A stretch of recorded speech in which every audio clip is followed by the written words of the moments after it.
Donate card और voice of slum जुड़कर दिल्ली और नोएडा के स्लम्स में गरीबों को फ्री ऑक्सीजन सप्लाईज प्रोवाइड करने का प्रयास कर रहे हैं। डिस्क्रिप्शन में दिए हुए लिंक पर जाकर डोनेट कार्ड पे अभी डोनेट करें। इन गरीब परिवारों का सहारा बने।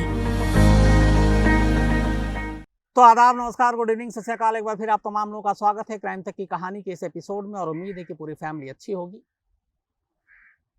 पिछले कई दिनों से सुशील कुमार की खबर सुर्खियों में और आपको लगातार उसके हर पहलू से वाकिफ कराने की कोशिश कर रहा हूँ। जो भी खबरें हैं, जानकारी आप तक पहुँचाने की कोशिश कर रहा हूँ। इसी सिलसिले में कल स्पोर्ट्स अथॉरिटी ऑफ इंडिया के जो एक्स रेसलर कोच थे अजीत सिंह जी, उनसे भी आपकी बात कराई थी। दिल्ली पुलिस में भी लगातार बातचीत और जो भी इंफॉर्मेशन है वो लेने की कोशिश कर रहे हैं। ख़ासतौर पर अब जो काला जठेड़ी है और नीरज बवाना, वहाँ तक पुलिस की इन्वेस्टिगेशन पहुँची है। काला जठेड़ी देश के बाहर है, उसको भी भारत लाने की कोशिश की जा रही है। 6 दिन की पुलिस हिरासत है सुशील कुमार की। 6 दिन में जो भी पुलिस उससे उगलवा सकती है और जो सबूत इकट्ठा कर सकती है। हालांकि पुलिस ये भी कह रही है कि सुशील कुमार लगातार अब गुमराह करने की कोशिश कर रहा है और पुलिस जो इन्वेस्टिगेशन और इंट्रोगेशन है दोनों को टालने की भी कोशिश कर रहा है। खैर, ये सब चलता रहेगा, लेकिन सुशील कुमार के इस केस की वजह से एक पुराना केस याद आ गया जो करीब 33 साल पुराना है। कई चीज़ें उसमें थी जिससे मुझे लगा कि इस केस के ऊपर भी हमें बात करनी चाहिए और ये कहानी आपको सुनानी चाहिए। और इसकी एक वजह है, इस कहानी को चुनने की वजह ये है कि सुशील कुमार को लेकर इस वक्त 2 सवाल हैं कि जब ये मामला कोर्ट में जाएगा तो क्या सुशील कुमार को 302 यानी कत्ल के एक मुलजिम के तौर पर चार्जशीट दाखिल होगी, या फिर 304 यानी गैर इरादतन हत्या, culpable homicide not amounting to murder. अब इन दोनों सेक्शन में फ़र्क है, 302 और 304। 302 में कत्ल के लिए आपको पता है उम्र कैद, फांसी सभी कुछ हो सकती है, मैक्सिमम पनिशमेंट। लेकिन 304 में सज़ा बहुत कम होती है 7 साल के या उससे भी कम में आप बरी हो सकते हैं। तो अगर दिल्ली पुलिस 304 में सुशील कुमार को घेरती है तो सुशील कुमार ज़्यादा दिन तक जेल में नहीं रह पाएगा। लेकिन अब ये पुलिस की इन्वेस्टिगेशन की बात है और 302 है तो फिर मुसीबत है। इसी 302 और 304 की कहानी आज से 33 साल पहले आई थी, नवजोत सिंह सिद्धू की शक्ल में। नवजोत सिंह सिद्धू किसी परिचय के मोहताज नहीं, पूरा हिंदुस्तान जानता है। एक शानदार क्रिकेटर रहे वो। और उस वक्त जब टेस्ट क्रिकेट हावी था, वनडे 2020 का तो खैर उस वक्त जन्म ही नहीं हुआ था, पैदा भी नहीं हुआ था। तब टेस्ट क्रिकेट जो आमतौर पे हम सब मानते थे स्लो क्रिकेट है, उसमें तेज़ी लाने वाले कुछ खिलाड़ियों में से एक सिद्धू भी हैं। अगर भारतीय क्रिकेट टीम की बात करें तो कृष्णकुमारी श्रीकांत जो थे, कृष्णमाचारी श्रीकांत, वो बड़ी तेज़ी से खेलते थे। फिर सिद्धू, उनको सिक्सर सिद्धू भी कहा जाने लगा। तो 33 साल पहले कुछ ऐसी सिचुएशन में सिद्धू भी फंसे थे और तब ये मामला उठा था कि 302 या 304। वो क्या मामला था, कहानी क्या थी, फिर क्या हुआ, पूरी डिटेल में आपको बताएंगे। उससे पहले सिर्फ सिद्धू की ज़िंदगी पे एक नज़र डाल लेते हैं। आप सभी जानते हैं कि एक बेहतरीन क्रिकेटर रहे, उसके बाद कमेंटेटर बने। कमेंट्री में उन्होंने जिस तरीके से हिंदी में जो उनकी रवानगी थी, मुहावरे थे, शेर व शायरी थी, वो उसका इनपुट डाला और एक बेहतरीन और सक्सेसफुल कमेंटेटर बने। फिर बाद में आप कपिल शर्मा के शो में जो है जज भी बने। नवजोत सिंह सिद्धू के पिता जो हैं भगवंत सिंह, वो भी एक क्रिकेटर थे और रणजी लेवल पे वो खेले, लेकिन उससे आगे बढ़ नहीं पाए। तो उनका एक सपना था कि उनका बेटा जो है वो इंडिया के लिए खेले और इसी के बाद उन्होंने सिद्धू को काफ़ी सख्त ट्रेनिंग कराई। सिद्धू के अंदर लगन भी थी, ट्रेनिंग काम आई। आखिरकार 1981 में नवजोत सिंह सिद्धू का चयन पंजाब रणजी टीम के लिए हो गया और सिद्धू 81 में डेब्यू करते हैं रणजी में। इसके बाद वो 2 साल तक रणजी खेलते हैं, काफ़ी अच्छा परफॉर्मेंस था। 83 में वेस्ट इंडीज़ की टीम इंडिया का दौरा करती है। 6 टेस्ट मैच थे और जब वेस्ट इंडीज़ की टीम इंडिया आई थी तब जो सिद्धू थे वो उनको एक मौका मिलता है वेस्ट इंडीज़ के खिलाफ खेलने के लिए और नॉर्थ जोन की टीम की तरफ से।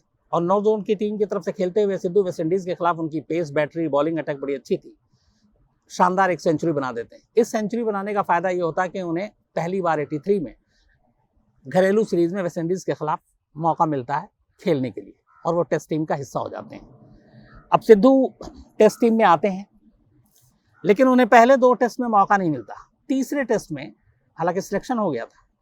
दिलीप वेंगसरकर अपने ज़माने के शानदार प्लेयर, मुंबई के बैट्समैन, जिनके नाम लॉर्ड्स में लगातार 3 सेंचुरी का भी रिकॉर्ड है।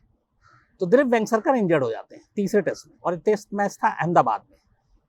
तो नवजोत सिंह सिद्धू को मौका मिल जाता है और पहली बार वेस्टइंडीज के खिलाफ तीसरे टेस्ट में वो डेब्यू करते हैं 83 में अहमदाबाद के मोटेरा स्टेडियम में। फर्स्ट डाउन आते हैं, लेकिन 15 ही रन बना पाए थे कि पहली बार रन आउट हो गया। बड़ा अफसोस हुआ था। रन आउट होने के बाद फिर दूसरी इनिंग में मौका मिला उनको, लेकिन वो 4 रन ही बना पाए। तो कुल मिला के पहले टेस्ट में 19 रन। हालांकि इसी टेस्ट में कपिल देव ने 9 विकेट लिए थे वेस्टइंडीज के खिलाफ, और ये टेस्ट इंडिया हार गई। इसके बाद इस टेस्ट में चूंकि सिर्फ 19 रन थे, सिद्धू को अच्छा परफॉर्म कर नहीं पाए, तो उनको अगले टेस्ट से बाहर कर दिया गया और उनकी जगह पे अशोक मल्होत्रा टीम में आए थे। चौथे और पांचवें दोनों टेस्ट में सिद्धू बाहर थे। छठे टेस्ट में उन्हें फिर मौका मिला। छठे टेस्ट में नवजोत सिंह सिद्धू ने पहली बार ओपनिंग की अंशुमन गायकवाड़ के साथ। तब गावस्कर हुआ करते थे ओपनिंग, लेकिन ओपनर उन्होंने किया नहीं था। और सिद्धू इस छठे टेस्ट में वेस्टइंडीज के खिलाफ पहली इनिंग में 20 रन फिर बनाए और 20 रन पे ही आउट हो गए। सेकंड इनिंग में उन्हें बैटिंग का मौका नहीं मिला, टेस्ट शायद ड्रॉ हो गया था। तो कुल मिलाकर 83 में 2 टेस्ट मैच खेला, पहले में 19 रन, दूसरे में 20 रन।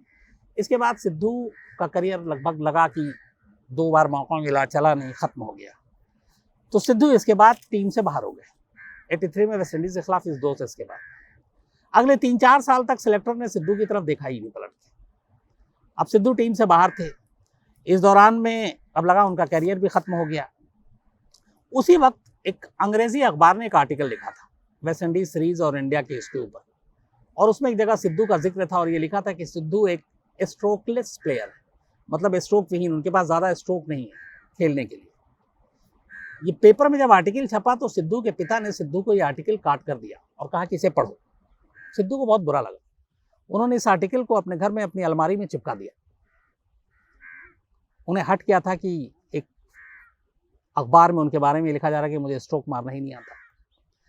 इसके बाद उनके पिता ने कहा कि अब तुम एक स्ट्रोक प्लेयर बनोगे और तुम्हें प्रैक्टिस करनी है। और डेली सिद्धू को उस वक्त कहते हैं कि कुछ लोग कहते हैं 200 या कुछ कहते हैं 300 पर डे छक्के मारने का टारगेट दिया गया प्रैक्टिस में, कि तुम सिर्फ छक्के मारोगे। उसके बाद सिद्धू ने भरपूर मेहनत की। इस प्रैक्टिस का फिर फायदा ये हुआ कि जब वो रणजी में खेले तो उन्होंने लंबे लंबे छक्के मारने शुरू कर दिए। अब उनका नाम जो है इंडिया में फिर से होने लगा कि एक रणजी प्लेयर पंजाब का सिद्धू, जो 2 टेस्ट के बाद जिसको ड्रॉप आउट कर दिया गया, वो लंबे लंबे छक्के मार रहा है। सिलेक्टर की भी नज़र पड़ी। इसी दौरान में पहली बार इंडिया में 87 में रिलायंस वर्ल्ड कप हो रहा था। अब तक इससे पहले के 3 वर्ल्ड कप 75, 79 जो 2 हुए थे, फिर 83, ये तीनों इंग्लैंड में ही हुए थे और तीनों वेस्टइंडीज ने, बल्कि 83 में इंडिया ने जीता था, पहला 2 वेस्टइंडीज ने जीता। लेकिन पहली बार वर्ल्ड कप इंग्लैंड से बाहर निकल कर आया और इंडिया में आया, और रिलायंस ने इसको स्पॉन्सर्ड किया, इसलिए इसको रिलायंस वर्ल्ड कप कहते हैं। 87 में रिलायंस ने भारतीय टीम को प्रोत्साहित करने के लिए उस वक्त एक वो निकाला कि जो प्लेयर सबसे ज़्यादा सिक्सर लगाएगा, छक्के मारेगा, उसको पर 6 पे शायद 6000 रुपीज़ हर छक्के पे मिलेगा। कहते हैं इसका सबसे ज़्यादा फायदा सिद्धू ने उठाया था। तो खैर रिलायंस वर्ल्ड कप शुरू हुआ। 4 साल के बाद सिद्धू को टीम में वापस मौका मिला वनडे में। अब सिद्धू पहली बार 87 world cup, Reliance world cup में उनको टीम में चुना गया। और अब सबकी निगाहें ये थी कि ये सिद्धू को ही पता था आखिरी मौका, अगर इस बार फ्लॉप हुए तो फिर शायद परमानेंट टीम से बाहर हो जाएंगे। इत्तेफाक से रिलायंस वर्ल्ड कप में सिद्धू ने 5 मैच खेले और इनमें से 4 में उन्होंने हाफ सेंचुरी बनाई और इंडिया की तरफ से सबसे ज़्यादा छक्के मारे। यानी कि जो रिलायंस का एक वो था कि हर छक्के पे 6000, वो सिद्धू के ही नाम मिला इंडियन प्लेयर की तरफ से। उन्होंने ऑस्ट्रेलिया के खिलाफ, जिम्बाब्वे के खिलाफ, न्यूजीलैंड के खिलाफ, सबके खिलाफ 50 बनाए। सेमीफाइनल मैच इंग्लैंड के खिलाफ था जो इंडिया हारी थी मुंबई में, याद होगा आपको। और ये इंग्लैंड फिर फाइनल में पहुंची, उसका ऑस्ट्रेलिया से मुकाबला, और ऑस्ट्रेलिया वो वर्ल्ड कप 87 का जीत गई थी। तो जो इंग्लैंड के खिलाफ इंपॉर्टेंट सेमीफाइनल मैच था उसमें सिद्धू सिर्फ 22 रन बना पाए। लेकिन 87 का वर्ल्ड कप उनके लिए बहुत सक्सेसफुल रहा क्योंकि उन्होंने लगातार हाफ सेंचुरी बनाई कम बैक करने के बाद। तो यहाँ पे सिद्धू का अब एक नाम हुआ 87। अब ये हुआ कि सिद्धू लगभग इंडियन टीम के परमानेंट मेंबर हो गए। 87 में वो स्टार हो गए। अब इसके बाद 1-2 साल और गुजरता है, वो कई मैच खेलते हैं। फिर आता है 88। 87 वर्ल्ड कप के ठीक एक साल के बाद, तारीख थी 27 दिसंबर 1988, जगह पटियाला। हमारे देश में क्रिकेटर को वैसे ही हीरो मानते हैं, तो सिद्धू भी तब तक हीरो बन चुके थे। वर्ल्ड कप में उनके लंबे लंबे छक्के लोगों को याद थे, मैं भी फैन था। एक साल के बाद वर्ल्ड कप के 1988 27 दिसंबर पटियाला में दोपहर का वक्त, नवजोत सिंह सिद्धू अपने एक साथी के साथ मारुति जिप्सी कार में पटियाला से गुजर रहे थे। और जब वो पटियाला से गुजर रहे थे तो उनके साथ उसी कार में एक और उनका दोस्त बैठा हुआ था, संधू। शेरावाला एक गेट क्रॉसिंग है पटियाला में, शहर के बीचों बीच है। शेरावाला गेट के पास एक लाल बत्ती, रेड लाइट पे गाड़ी रुकी, सिद्धू जिप्सी में थे। इसी दौरान में उसी जगह पे एक और शख्स अपनी गाड़ी में पहुंचते हैं जिनका नाम है गुरनाम सिंह। गुरनाम सिंह का पटियाला रॉयल फैमिली से कोई ना कोई रिश्ता रहा, तो वो अपनी मारुति कार में थे, सिद्धू जिप्सी में थे। सिद्धू के साथ उनका दोस्त संधू बैठा हुआ था। रेड लाइट हो चुकी थी, इसके बाद लाइट ग्रीन होती है, लेकिन सिद्धू की गाड़ी शायद आगे नहीं बढ़ती है। इस दौरान में गुरनाम सिंह हॉर्न बजाते हैं, दोनों बाहर निकलते हैं, उनमें झगड़ा होता है। इस झगड़े के दौरान इल्ज़ाम ये है कि सिद्धू को गुस्सा आता है और सिद्धू एक घूंसा गुरनाम सिंह को मार देते हैं। घूंसा खाते ही गुरनाम सिंह गिर जाते हैं। इसके बाद सिद्धू और उनका दोस्त वहाँ से निकल जाता है। गुरनाम सिंह को हॉस्पिटल ले जाया जाता है। हॉस्पिटल ले जाए जाने के थोड़ी देर के बाद गुरनाम सिंह की मौत हो जाती है। अब जैसे ही मौत की खबर आई, अब ये बात तब तक पटियाला में फैल गई, क्योंकि एक टेस्ट क्रिकेटर, एक इंडियन टीम का खेलने वाला क्रिकेटर जिसने वर्ल्ड कप हाल में खेला हो, सिद्धू, और पंजाब में क्या पूरे देश में जिसका नाम है, तो जिन लोगों ने भी देखा वो सभी भी हैरत में थे। और थोड़ी देर के बाद ये बात फैल गई कि नवजोत सिंह सिद्धू ने एक शख्स को रोड रेज में एक तरह से मारा, सड़क पर झगड़ा हुआ और उस शख्स की अस्पताल में मौत हो गई। अब ये बात जब आई तो सिद्धू भी घबरा गया। सिद्धू अपने दोस्त संधू के साथ गायब। पुलिस ने पहले मामला दर्ज किया 302 कत्ल का। अब सिद्धू गायब हैं। कहते हैं कि सिद्धू जो करीब 5-6 दिन गायब रहे, एक एक्स क्रिकेटर ने ही उनको छुपने में मदद की थी, लेकिन खैर उसके बाद वो फिर सामने आते हैं, पकड़े जाते हैं। अब इस दौरान में कहानी ये हुई कि मामला 302 का, लेकिन फिर सारी कहानी सामने आई। सेशन कोर्ट में मामला गया। सेशन कोर्ट में जब मामला गया तो ये हुआ कि अचानक झगड़ा हुआ था और इसमें कोई ऐसी चीज़ नहीं थी, तो ये 302 क्यों? अब कोर्ट को फैसला करना था 302 या 304। अब ये सारी चीज़ें थी 27 दिसंबर 1988 को। 27 दिसंबर 1988 के करीब 4-5 महीने बाद, और सिद्धू इंडियन टीम के परमानेंट मेंबर हो चुके थे। 3 मई से वेस्ट इंडीज में इंडिया का दौरा था। 3 मई 1989 से, बल्कि 2 मार्च टू 3 मई, करीब 3 महीने का दौरा था वेस्ट इंडीज का, और सिद्धू का इसमें सिलेक्शन हो गया। लेकिन इधर सिद्धू के ऊपर केस आ गया। अब करें क्या? और वहां पे जाकर 4 टेस्ट मैच और 5 वनडे खेलना था, और सिद्धू इंडियन टीम के इंपॉर्टेंट मेंबर। आखिरकार अदालत में ये मामला गया और अदालत से इजाज़त मिली कि चूंकि मामला राष्ट्रीय टीम का है और सिद्धू कहीं भागेंगे नहीं, टीम में सिलेक्शन हुआ तो उन्हें वेस्ट इंडीज़ जाने की इजाज़त दी जाए। कोर्ट से इजाज़त मिली, तब सिद्धू जमानत पर वेस्ट इंडीज़ गए और वेस्ट इंडीज़ में उन्होंने सीरीज़ खेली। हालांकि ये 4 जो टेस्ट की सीरीज़ थी, इंडिया 3-0 से हार गया था, और वनडे में 5 वनडे थे, 5 की 5 इंडिया हार गया 5-0 से। सिद्धू के परफॉर्मेंस की बात करें तो इस हादसे के बाद जो पहला बड़ा दौरा था सिद्धू का, जो वेस्ट इंडीज़ गए, तो उन्होंने चौथे टेस्ट में सेंचुरी बनाई थी, 116 सिद्धू ने, और ये किंगस्टन सबीना पार्क में ये मैच हुआ था। तो 4th टेस्ट में सिद्धू ने सेंचुरी बनाई। इसके बाद ये इंडिया हारी 3-0 से, पहला टेस्ट ड्रॉ हो गया था बारिश की वजह से, बाकी के 3 वेस्ट इंडीज़ जीती थी। तो बाकी 2 टेस्ट में सिद्धू कोई खास स्कोर नहीं कर पाए। हाँ, चौथे और आखिरी टेस्ट में सेंचुरी जरूर बनाई। इसके पास 5 वनडे का सीरीज शुरू हुआ। इसमें भी तीसरे वनडे में जो पोर्ट ऑफ स्पेन में हुआ था, सिद्धू ने 50 बनाया, 1 हाफ सेंचुरी। बाकी कुल मिलाकर वेस्ट इंडीज़ का उनका दौरा इतना अच्छा नहीं रहा, तो 1 सेंचुरी टेस्ट में और 1 हाफ सेंचुरी वनडे में। इसके बाद इंडियन टीम वापस लौटती है। सितंबर 1999 में पटियाला के डिस्ट्रिक्ट एंड सेशन कोर्ट में इस मामले की सुनवाई का नतीजा आता है। कोर्ट ये मानती है कि ये मामला 302 का नहीं है, क्योंकि पहले से वो एक दूसरे को जानते नहीं थे, किसी हथियार का इस्तेमाल नहीं किया, तो ये एक गुस्से में अचानक हुआ हुआ एक्ट था। सितंबर 1999 में Patiala district and session court ने सिद्धू को सबूतों के अभाव में 302 और इस पूरे मामले से बरी कर दिया, उनको रिहा कर दिया। 99 में उनकी रिहाई हुई, कोर्ट से बरी एक बड़ी राहत थी सिद्धू के लिए, और वो इंडियन टीम का हिस्सा थे, लगातार उस वक्त अच्छा परफॉर्म भी कर रहे थे, शारजा में भी छक्के जमा रहे थे। लेकिन 2002 में फिर पंजाब गवर्नमेंट ने अपील की इस लोअर कोर्ट के फैसले के खिलाफ, जिसमें सिद्धू को बरी कर दिया गया था।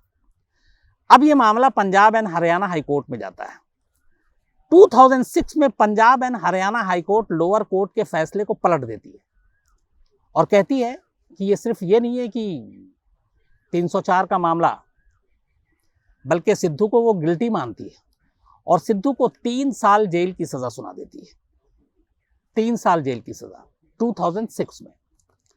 उस वक्त सिद्धू क्रिकेट से अब हटकर, क्योंकि उनका 17 साल का करियर था, 83 से लेकर 99 तक शायद, तो अब सिद्धू क्रिकेट से हटकर पॉलिटिक्स में आ चुके थे और बीजेपी के टिकट पर अमृतसर से वो एमपी का सीट जीत चुके थे चुनाव।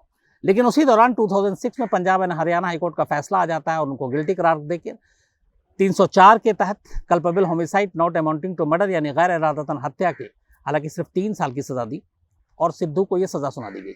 तो जैसे ही अब एक रूल अपने यहाँ देश में कि अगर कोई इस तरह का चुना हुआ नुमाइंदा, चाहे वो एमपी हो, एमएलए हो, अगर वो उसको सजा हो जाती है और वो सजा याफ्ता है, तो फिर ना वो चुनाव लड़ सकता और ना उस पद पे रह सकता है। तो चूंकि 3 साल की सजा हो गई, तो सिद्धू को अमृतसर लोकसभा सीट से इस्तीफा देना पड़ा। इस्तीफा देने के बाद सिद्धू ने 11 जनवरी 2007 को कोर्ट में सरेंडर कर दिया, क्योंकि हाईकोर्ट ने 3 साल की सजा सुनाई थी। लेकिन अगले ही दिन 12 जनवरी 2007 को सिद्धू ने उस वक्त अरुण जेटली साहब को अपना वकील बनाया। अरुण जेटली ने सुप्रीम कोर्ट में हाईकोर्ट के फैसले को चैलेंज किया और वहां से उन्हें बेल मिल गई और सुप्रीम कोर्ट ने कहा कि इस मामले में फिर हम आगे की सुनवाई करेंगे और हाईकोर्ट के फैसले पे स्टे कर दिया। मतलब हाईकोर्ट ने जो फैसला दिया था 3 साल की सजा, उस पर रोक लगा दी और सिद्धू को बेल दे दी। अब सिद्धू फिर एक बार इनटाइटल थे पॉलिटिक्स में सीट पे वापस, क्योंकि सजा स्टे हो गई है और आखिरी सजा थी नहीं। तो इसके बाद सिद्धू ने फिर उपचुनाव लड़ा बाईपोल, उसी बीजेपी के टिकट पर, उसी अमृतसर से, और जीत गए। अब सुप्रीम कोर्ट में यह मामला था, यह मामला चलता रहा। दिसंबर 2017 में, इस दौरान में पार्टी वाटी भी चेंज कर ली, फिर सिद्धू उधर कांग्रेस में आ गए, बीजेपी भी छोड़ दिया और यह मामला अब सुप्रीम कोर्ट में उधर पड़ा हुआ था। तो आखिरकार, बल्कि मई 15, 2018 में सुप्रीम कोर्ट ने सिद्धू को पूरी तरह से इस मामले में बरी कर दिया। जो पंजाब एंड हरियाणा हाईकोर्ट ने कहा था 304 के तहत 3 साल की सजा, सुप्रीम कोर्ट ने कहा अपने फैसले में कि जिस वक्त ये लड़ाई हुई, उस वक्त सिद्धू और जिनकी मौत हुई, उन दोनों में कभी कोई रिश्ता नहीं था, दोनों एक दूसरे को जानते नहीं थे, इसलिए पुरानी दुश्मनी का सवाल नहीं उठता।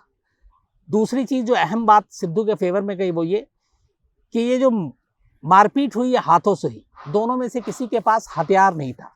तो जब हथियार नहीं था, तो इसलिए इसको बेनिफिट ऑफ डाउट दिया जाता है और इसी बिना पर सुप्रीम कोर्ट ने 304 सेक्शन हटाकर 323 के तहत, 323 का मतलब होता है किसी को हर्ट करना, चोट पहुंचाना। इसमें मैक्सिमम पनिशमेंट 1 साल की है या फिर 1 लाख का जुर्माना। तो सुप्रीम कोर्ट ने पंजाब एंड हरियाणा हाईकोर्ट के उस फैसले को पलट दिया, 304 को हटा दिया और सेक्शन लगाया 323, सामने वाले को चोट पहुंचाना, जिसकी मैक्सिमम 1 साल की सजा और 1 लाख जुर्माना, और अदालत से कुछ भी कर सकती है। लेकिन सुप्रीम कोर्ट ने सजा ना देते हुए सिर्फ 1 लाख का जुर्माना लगाया सिद्धू पर, और इस तरीके से सिद्धू 1 लाख का जुर्माना देकर निकल गए। अब यह मामला लगभग खत्म हो गया, लेकिन ऐसा हुआ नहीं। इसके बाद जिस शख्स की मौत हुई थी, गुरनाम सिंह, उनके बेटे ने सुप्रीम कोर्ट के इस फैसले के खिलाफ फिर से सुप्रीम कोर्ट में एक अपील दाखिल की और कहा कि जो उन्होंने क्वांटम ऑफ पनिशमेंट, जो सज़ा सुनाई है, उस पर कोर्ट दोबारा गौर करे। अब यहाँ पे इसका मतलब ये है कि अब सुप्रीम कोर्ट, ये मामला आ गया, अभी इस पर फैसला नहीं आया। अब इस वक्त जो केस है वो ये है कि सिद्धू के खिलाफ अब पूरी तरह से ट्रायल शुरू नहीं होगा। सिद्धू के खिलाफ जो सारे इल्ज़ाम लगे वो सारे एक तरफ हैं। सिर्फ और सिर्फ अब ये है कि सुप्रीम कोर्ट ने 323 के तहत सिद्धू को 1 लाख रुपए का जुर्माना देकर छोड़ दिया, साथ में 1 साल की सजा का भी प्रावधान है। अब ये दोनों भी एक साथ दिया जा सकता है और दोनों में से कोई एक भी, लेकिन कोर्ट ने 1 लाख का जुर्माना देने का सोचा। अब उनके परिवार ने ये कहा है कि अदालत एक बार फिर से अपने इस सजा के बारे में सोचे। तो अब सुप्रीम कोर्ट को ये तय करना है कि क्या वो 1 लाख का जुर्माना ही काफी था या फिर इसमें 1 साल की सजा भी बनती है। ये दोबारा से एक पिटीशन दाखिल हुआ है, इस पे अभी तक कोई फैसला आया नहीं है और शायद ये 20 में आना चाहिए था, लेकिन कोरोना की वजह से कई सारी चीज़ें ऐसी हो गई जिसकी वजह से ये नहीं आया। तो फिलहाल ये मामला है। तो ये पूरी कहानी आपको नवजोत सिंह सिद्धू की इसलिए चला गया क्योंकि सुशील कुमार के साथ सेम इस वक्त यही है दिल्ली पुलिस के लिए कि 302 है या 306 है, वह 304 है। अब उसकी एक वजह है, इसमें फॉरेंसिक के जो एविडेंस हैं वो बहुत रोल प्ले करेंगे, बहुत बड़ा इस केस में। अब वजह क्या है 302 और 304 के बीच में, जो जाहिर सी बात है कि सुशील कुमार के वकील जोर देंगे इसको अदालत में कि वहां पे गोलियां चली 2, लेकिन वो हवा में चली। मारपीट के लिए डंडों का इस्तेमाल हुआ, हॉकी स्टिक का इस्तेमाल हुआ। सागर धनखड़ की मौत स्पॉट पर नहीं हुई बल्कि करीब 8, 10, 12 घंटे के बाद हॉस्पिटल में हुई। 2 गुटों के बीच में झगड़ा हुआ, झगड़े में मारपीट हो रही थी। तो अब यहाँ पे दिल्ली पुलिस के लिए चैलेंज ये है कि उसको एस्टेब्लिश करना है सारे उस लिंक को, सर्कमस्टांशियल एविडेंस को, कि जब मॉडल टाउन से सुशील कुमार सागर धनखड़, सोनू महाल और उसके एक और साथी को ले गया तो उनके मन में इसे जान से ही मारना था या धमकाना था सिर्फ, या चोट पहुंचाना था, पिटाई करके छोड़ देना था। ये सारी कहानी क्या थी? इस कहानी के आधार पर ही 302 और 304 का फैसला होगा। दिल्ली जो चार्जशीट दाखिल करेगी, 90 दिनों का वक्त है। पहली चीज तो ये देखना पड़ेगा कि दिल्ली पुलिस की चार्जशीट में क्या है, 302 है या 304 है। अगर दिल्ली पुलिस 302 डालती है तो ठीक, अगर 304 डालती है तो दिल्ली पुलिस पे भी उंगली उठेगी कि उसने ऐसा क्यों किया। तो यहाँ पे ये सारे एविडेंस आपको कलेक्ट करने हैं, तब जाकर ये एक मजबूत केस कोर्ट में खड़ा होगा। तो मुझे लगा कि नवजोत सिंह सिद्धू के इस केस को इस वक्त याद करना इस केस के ऊपर रोशनी डालेगा, इसीलिए आपको पूरी कहानी सुनाई। और मुझे लगता है कि कुछ चीजें अलग है सिद्धू के केस में और इस केस में। सिद्धू के पास कोई हथियार नहीं था, अचानक सड़क पे जा रहे थे, अचानक लड़ाई हुई, अचानक हाथ उठा, घूसा लगा, सामने वाले शख्स की मौत हो गई हॉस्पिटल में। फिर बाद में आई कि दिल का दौरा पड़ा था। तो मौत सिद्धू के घूसे से ऐसी गलत जगह लगने से नहीं हुई कि वहां पे आदमी मर जाता। जो पोस्टमार्टम रिपोर्ट आई थी वो ये थी, जो गुरनाम सिंह जी की, कि वो दिल का दौरा पड़ने से उनकी मौत हुई। अब सवाल ये है कि इसको लिंक भी किया जा सकता है कि सिद्धू ने घूसा मारा। अब गुरनाम सिंह भी पटियाला में, सिद्धू एक बड़ा नाम देश का, एक क्रिकेटर, तो ये भी मुमकिन है कि जब सिद्धू ने उतर के घूसा मारा तो गुरनाम सिंह को बहुत ये मतलब हैरत में डाल दिया और शायद उन्हें शौक लगा कि एक इतना बड़ा स्टार, इतना बड़ा क्रिकेटर, और उसने मुझे घूसा कैसे मारा। तो क्या वो वजह दिल का दौरा पड़ने की हुई, या फिर उन्हें सदमा लगा उसकी वजह से हुई, या उस चोट के असर की वजह से हुई? ये चीज़ें कभी क्लियर नहीं हुई। और यही चीज़ों ने एक तरह से सिद्धू को इसमें बहुत सारी चीज़ें और जो मुश्किलें थी उससे बचा लिया। और 302, पहले ये मामला कत्ल को लेकर उठा था, लेकिन 302 हटा, फिर 304 था, 304 भी हट गया। उसके बाद 323 यानी कि सामने वाले को चोट पहुंचाने के इल्ज़ाम में 1 लाख के जुर्माने में सिद्धू बच गए। लेकिन यहाँ वाले केस में, सुशील में, 2-3 चीज़ें अलग हैं। एक, सिर्फ यहाँ चोट पहुंचाना नहीं, एक शख्स की चोट की वजह से जान भी चली गई, वहाँ भी जान गई। लेकिन यहाँ पे ये है कि हथियार था, आपके पास हॉकी स्टिक थी, आपके पास डंडा था, आपके पास बाकी चीज़ें थी। दूसरा, आप पहले से जानते थे। तीसरा, आप दोनों के बीच में दुश्मनी थी। चौथा, कहीं ना कहीं कुछ प्रॉपर्टी और उसका कब्जाना और उसको खाली कराने का मोटिव था। पांचवा, 2 गैंग के बीच में आप दोनों पिसे हुए थे, एक दूसरे को, गैंग को नीचा दिखाना चाहते थे। तो यहाँ कहानी, मोटिव, सारी चीजें हैं जो सिद्धू के केस में नहीं थी। इसीलिए ये केस कहीं ज्यादा मजबूत हो सकता है अगर दिल्ली पुलिस अपनी जांच ईमानदारी से करे और उसी हिसाब से पूरी चार्जशीट को वो अदालत के सामने रखे, तो फिर यहाँ मैक्सिमम सजा, ज्यादा कड़ी सजा की गुंजाइश ज्यादा बनती है बनिस्बत सिद्धू के केस के मुकाबले में। तो ये थी कहानी। उम्मीद है आपको इन दोनों केस की जो तुलना की उससे थोड़ा सा समझने में अभी आपको आसानी होगी। तो आज इतना ही। कल आपसे मुलाकात होगी रात 9 बजे किसी नई कहानी के साथ। तब तक अपना ख्याल रखिएगा। Thank you very much.